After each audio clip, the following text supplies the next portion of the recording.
I was born into this life. I suffered for it. And reaped the rewards. I could tell you that I didn't want it. That I tried to get out. But I got no reason to lie anymore.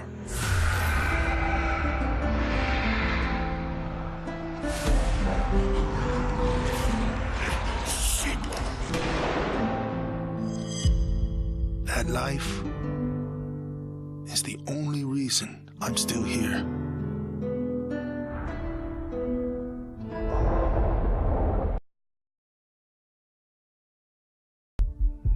There's never a moment when you forget. It's there when you fall asleep and when you wake up. You keep going over the things you should have done. I should have stayed home that day. I should have held on.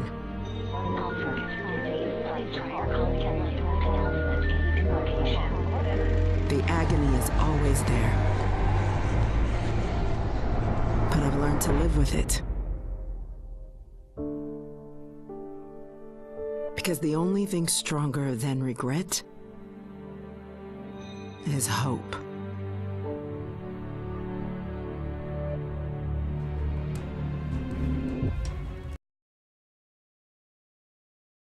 To all my classmates who alienated me because I was different. To anyone who never gave me a chance. To the people who ignored me while I hid behind zeros and ones. Thank you.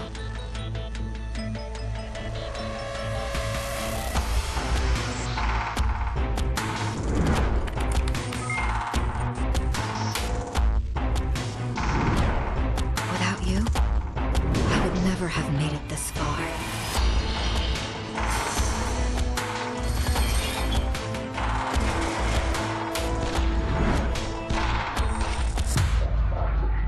I would have been weak and dependent. I would have ended up just like you.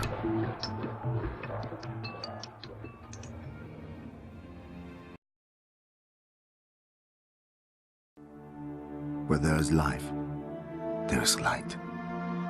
The glow of hope. At times, it burns brightly, but dwindles and fades.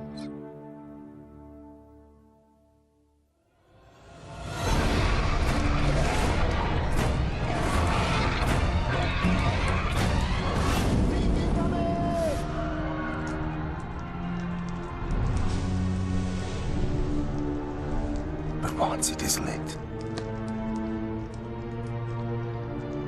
we must never let it die.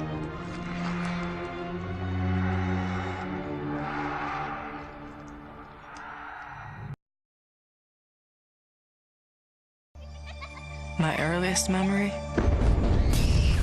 is war. It was a conflict so complex that it could never be resolved.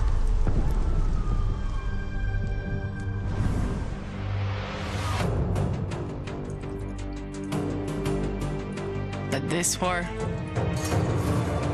isn't complicated.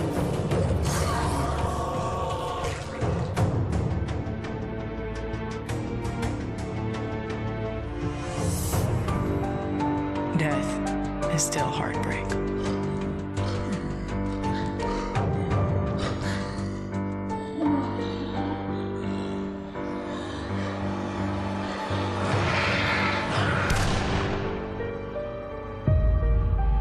But a kill is a kill.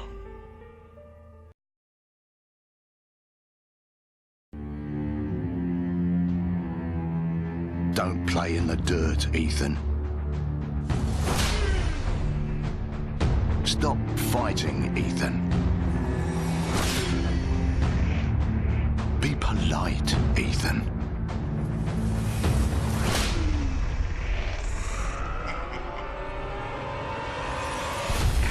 We can suppress the animal instincts all we want, bury them under layers of polish.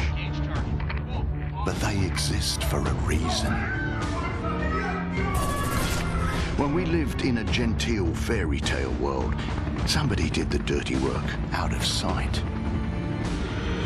But when the fairy tale turned nightmare,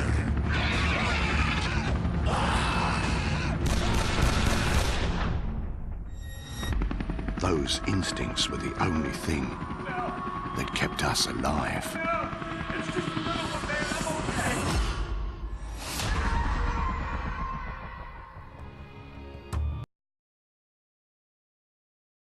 Growing up in Tokyo, you either became a salaryman, or you were a waste.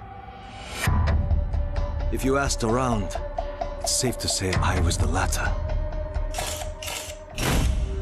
They said I lacked self-control, that I shamed my family. So my father sent me off to relatives in the States. Turns out, Americans care a lot more about earnings than honor.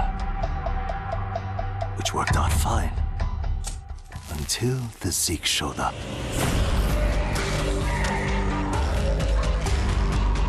The Japanese decided to evacuate. They didn't have the firepower to fight.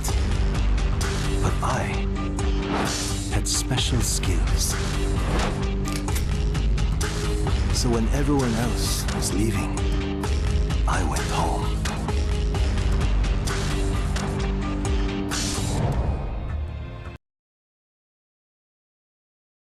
I was just a boy when the Soviet Union collapsed. The nation was divided in two. Those with power, and those without. At 8 years old, I learned the price of weakness. And I vowed never to pay that price again. I became the strong man. I gathered wealth, influence, and power. But nature is indifferent to the hierarchy of men. Once more, she burned my world to ashes, leaving only bitterness and the rage I would need to survive.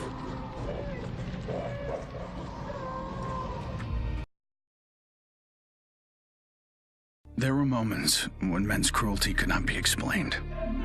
It had to be seen.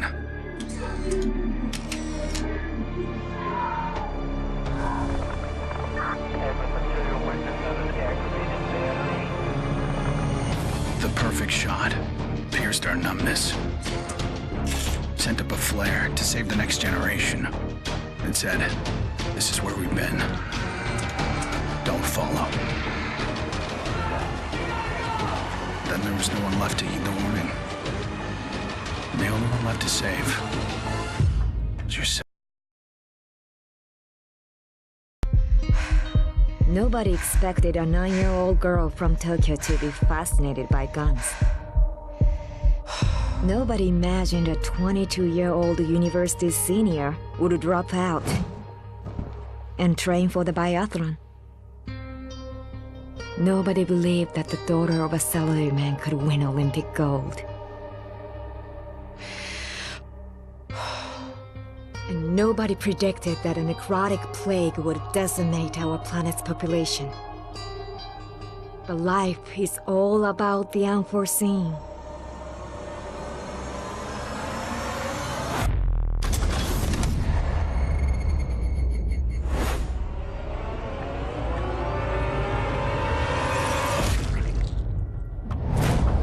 And nobody saw me coming either.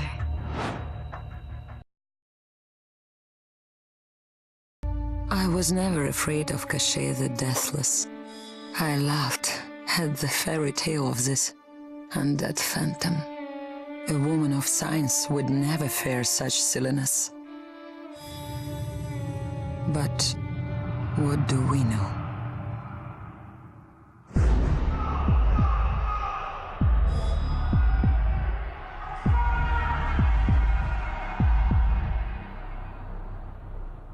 Science cannot explain what I've seen. And in the face of such horror, there is no logic.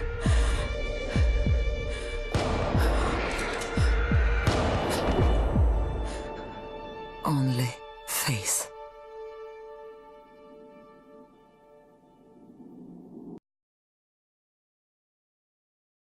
I will not be welcome in the kingdom of heaven.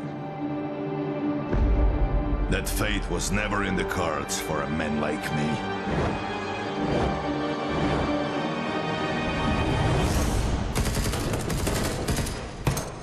The Lord had other plans.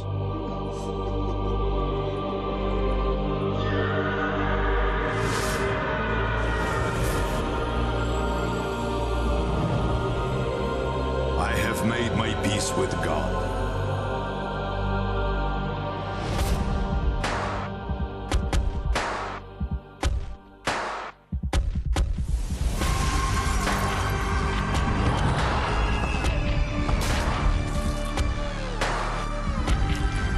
He is with me in this life. And that is enough.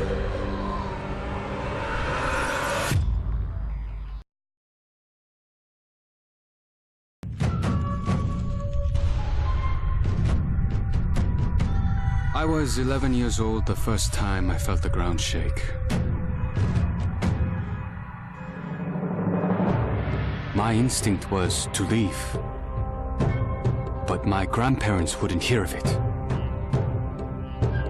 This is our home, they told me. We don't leave. I came to live by that code. Earthquakes, tsunamis, typhoons, they're all part of life here. We accept them. We don't leave. When the evacuation was announced, I rejected it. This wasn't our way. Then I saw them. And I understood. This wasn't another disaster. This was a war.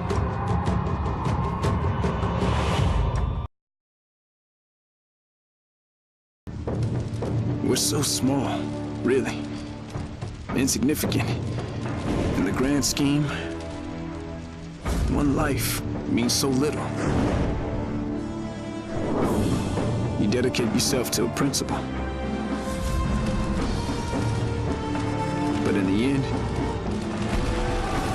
it's out of your control.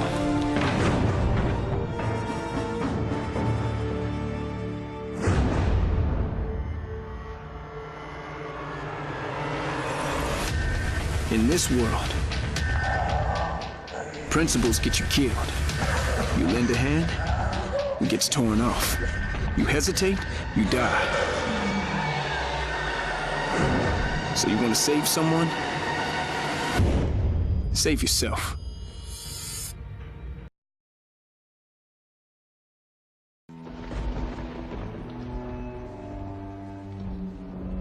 I always wanted to be a cop.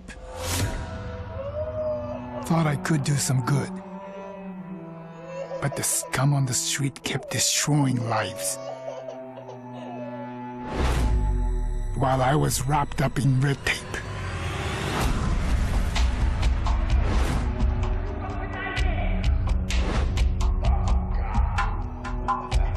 Shackled by senseless laws. The virus stripped all that away. Left us to fend for ourselves. And finally, the chains were off.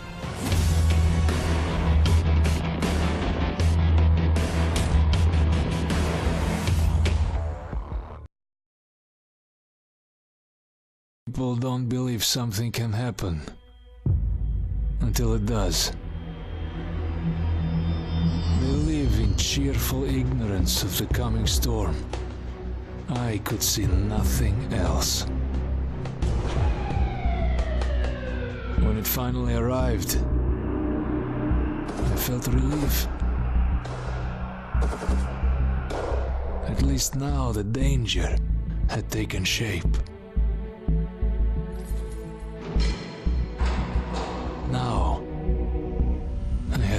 forget.